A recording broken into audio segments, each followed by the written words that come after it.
Hello guys, কেমন আছেন সবাই? আশা করি প্রত্যেকেই ভালো আছেন। গাইজ, এই মুহূর্তে এন্টারটেইনমেন্টের কোনো সময় নেই, কারণ বাংলাদেশের 64টি জেলার মধ্যে 17 থেকে 18টি জেলা এখন বন্যা কবলিত হয়েছে। তার মধ্যে সুনামগঞ্জ এবং সিলেটের অবস্থা একদমই ভয়াবহ। প্রিয় দর্শক, সেখানে বিভিন্ন বড় বড় সেলিব্রিটিরা উপস্থিত হয়ে গেছেন, এই অসহায় মানুষের পাশে দাঁড়িয়েছেন। প্রিয় দর্শক, আজকের এই ভিডিওতে আপনাদের মাঝে উপস্থাপন করব যে ঊর্ধ্বতন কর্মকর্তারা কত টাকা এই মুহূর্তে সিলেটবাসীদের মাঝে বন্টন করতে পেরেছেন। তাই ভিডিওটি শেষ পর্যন্ত দেখার অনুরোধ রইল। তবে তার আগে আপনাদের কাছে বলে রাখি, আমি গত কয়েক ঘন্টা আগে একটা ভিডিও আপলোড দিয়েছিলাম এবং সেখানে আপনাদের কাছে অনেকের কাছে হেল্প চেয়েছিলাম সিলেটবাসীর জন্য, এবং অনেকেই কিন্তু টাকা অলরেডি পাঠিয়ে দিয়েছেন। যারা টাকা পাঠিয়েছেন 23 তারিখের পরে আপনাদের সম্পূর্ণ বিস্তারিত নিয়ে একটা ভিডিও করা হবে। আর যারা এখনো পর্যন্ত টাকা পাঠাননি, ডিসক্রিপশন বক্সে নাম্বার দেওয়া আছে, আপনারা সিলেটবাসীকে সাহায্য করতে চাইলে আপনারা সেই নাম্বারে টাকা পাঠাতে পারেন, পার্সোনাল বিকাশ নাম্বার। তো বন্ধুরা, এবার আসি বিস্তারিত বিষয়ে। গাইজ, আপনারা হয়তো জানেন যে এই মুহূর্তে বাংলাদেশের নামকরা সব সেলিব্রিটি উপস্থিত হয়ে গেছেন সিলেট এবং সুনামগঞ্জে। প্রিয় দর্শক, এই দুটি জেলায় যত মানুষ এখন অসহায় হয়ে পড়েছেন, তাদের কিন্তু 20 থেকে 30% মানুষের মাঝে এই ত্রাণ দেওয়া সম্ভব হয়েছে এবং এখনো অনেক বাকি রয়েছে, কারণ সব জায়গায় ত্রাণ দেওয়া সম্ভব হচ্ছে না। তবে আশা করি আপনারা যারা বাংলাদেশের অন্যান্য জেলায় বসবাস করছেন এবং সেফ রয়েছেন, তারা এই সিলেটবাসী এবং সুনামগঞ্জকে হেল্প করবেন। তো যাই হোক বন্ধুরা, এবার আসি বিস্তারিত বিষয়ে। গাইজ, আমি গত ভিডিওতে 2জন ব্যক্তির নাম বলতে ভুলে গিয়েছিলাম এবং আরো অনেকের নামই বলা উচিত ছিল, কিন্তু বলা হয়নি। তো যাই হোক বন্ধুরা, এদের ভিতরে বর্তমানে টপে রয়েছেন যে সবচেয়ে বেশি টাকা উত্তোলন করেছেন, সে হচ্ছে আমাদের ব্যারিস্টার সুমন। গাইজ, তিনি মোট 70 লক্ষ টাকার বেশি কালেক্ট করতে পেরেছেন এবং বন্ধুরা, অলরেডি তার কাছে 52 লক্ষ টাকা হাতে চলে এসেছে এবং মানুষের মাঝে ত্রাণ বন্টন শুরু করে দিয়েছেন।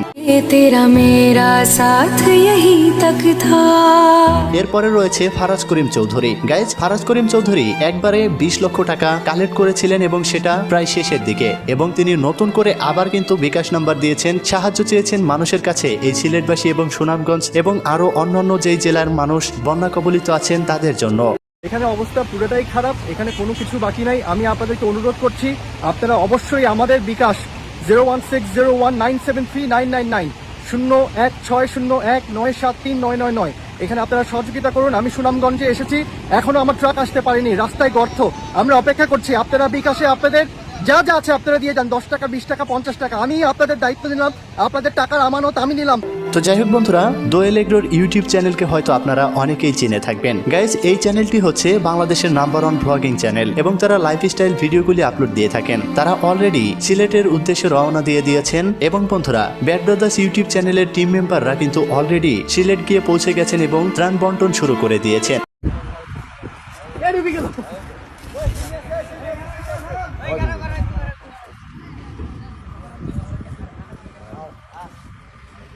তো যাই হোক বন্ধুরা, বলতেছিলাম কে কত টাকা দিয়েছেন। গাইস, আসলে টাকাগুলি কিন্তু তারা দিচ্ছেন না, টাকাগুলি দিচ্ছেন আপনারা যারা পাবলিক রয়েছেন তারা। তো যাই হোক বন্ধুরা, কে কত টাকা কালেক্ট করতেছে সেটা আপনাদের মাঝে উপস্থাপন করছি। গাইস, আপনারা হয়তো কুড়েঘর ব্যান্ডের তাসরিফ খানকে চিনে থাকবেন। গাইস, তিনি কিন্তু 2 দিনে 16 লক্ষ টাকা উঠিয়েছেন এবং সেই টাকাগুলি প্রায় শেষের দিকে ত্রাণ বিতরণ করতে করতে, এবং তিনি নতুন করে আবার নতুন নাম্বার দিয়েছেন এবং তিনি সেনাবাহিনীর সাথে যুক্ত হয়ে কাজ করছেন, মানুষকে হেল্প করছেন। নতুন করে আবার নাম্বার দিয়েছেন টাকা উত্তোলনের জন্য। এখনো পর্যন্ত তো জানা যায়নি যে তিনি আবার নতুন করে কত টাকা কালেক্ট করতে পেরেছেন। পরবর্তীতে যদি তিনি আপডেট দেন, আপনাদের মাঝে উপস্থাপন করা হবে। তো যাই হোক বন্ধুরা, এদিকে আমাদের RS ফাহিম চৌধুরী, যে কিনা বাংলাদেশের নাম্বার 1 মোটো ব্লগার এবং রাইডার, সে কিন্তু সিলেটবাসীর পাশে দাঁড়িয়েছেন। তিনি কোনো পার্সোনাল বিকাশ নাম্বার দেননি, তবে আমরা দেখতে পেরেছি তিনি সিলেটবাসীর মানুষকে সাহায্য করছেন। গাইস, আমি একটা বিষয় দেখেছি, ইউটিউবারদের মন আলাদা হয়, তারা মানুষের পাশে দাঁড়াতে খুবই ভালোবাসে, যেটা আপনারা হয়তো বর্তমানে দেখতেছেন। কিন্তু কিছু কিছু ইউটিউবার রয়েছে,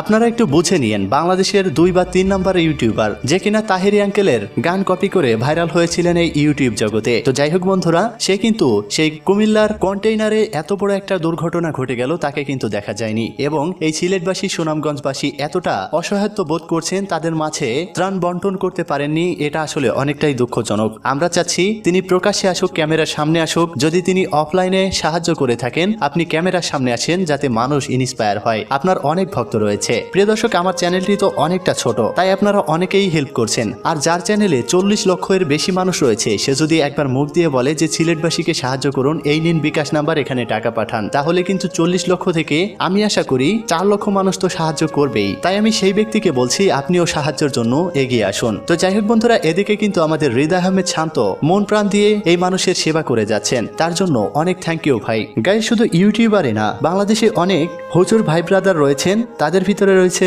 আসান আল আজহারি, তিনি কিন্তু 13 লক্ষ টাকা কালেক্ট করেছেন এই বানভাসী মানুষের মাঝে বিতরণ করার জন্য।